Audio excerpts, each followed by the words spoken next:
ever felt like you are the hero of your own journey and adventure?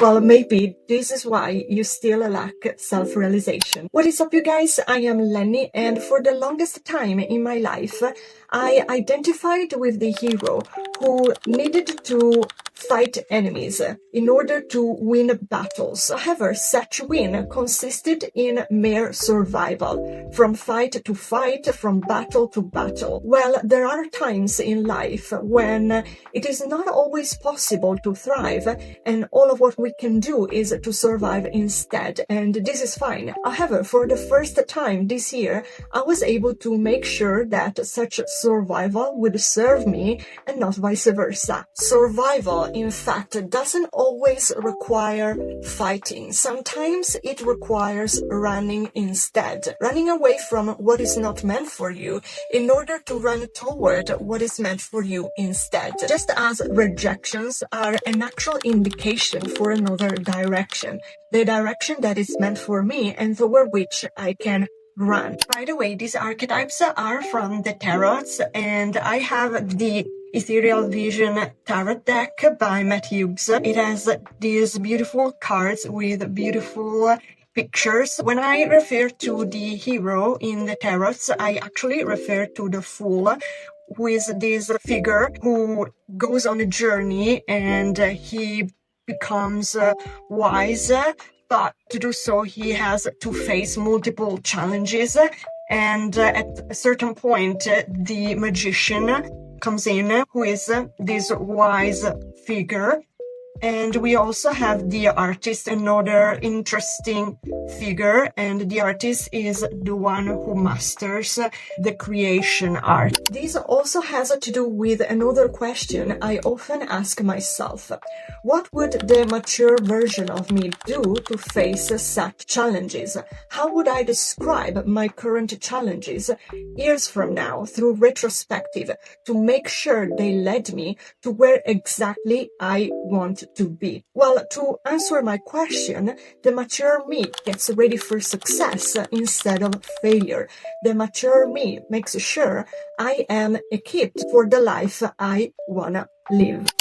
Also, my pastor, Rich Wilkerson Jr. from VU Church, preached on this topic and some others from this video in this collection of talks. So if you're interested, make sure to check them out. So instead of auto-sabotaging myself with the hero mindset or with the victim mindset, and by the way, they are kind of the same. The hero is the victim who fights the enemies and who wins over the enemies to become a hero. Instead of auto-sabotaging myself, I try to personify the vision I have for myself in order to transmute into a version of myself. And this is the magician archetype.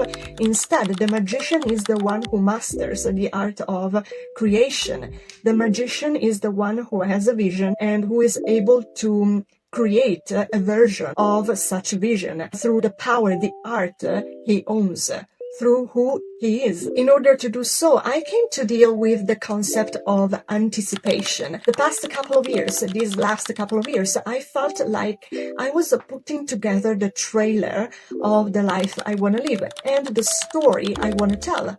Because in the end, the life we live is the story we tell, and vice versa.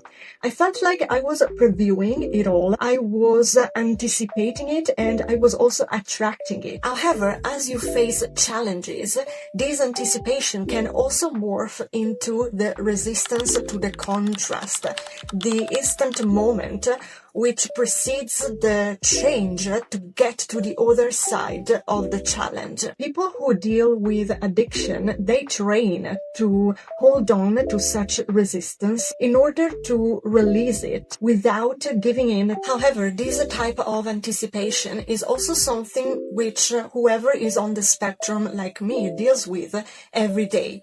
It's like a weird suspension of the space-time, which can prevent us from doing even the most mundane chore. Yet this altered perception of the space-time is also the perfect chance to quantum leap into another dimension. I realized that you can learn to manage such anticipation to make sure it serves you through practice. It's like managing the adrenaline from a roller coaster ride as you are on the wagon and the chains of the engine pull you up on the slope and anticipate the sensation of the crazy drop and the fall which will follow. It's for sure an uncomfortable sensation because it goes against human preservation. It is a visceral sensation. Yet you know that it will be worth it. Maybe it will also be fun. There are rides that we cannot avoid in order to live the life we are called to. However, we can try to enjoy them by managing the anticipation and knowing that in the end it will all be worth it. This is how at the moment I am trying to remove myself from a place of blockage, a place of existential block. If some of this resonates with you, make sure to subscribe to keep an eye for the upcoming video, which is all about how to personify the magician in the story you tell, and also how to create the life you want to live by simply narrating it. Because the magician is the master of creation and narration is the art of creating.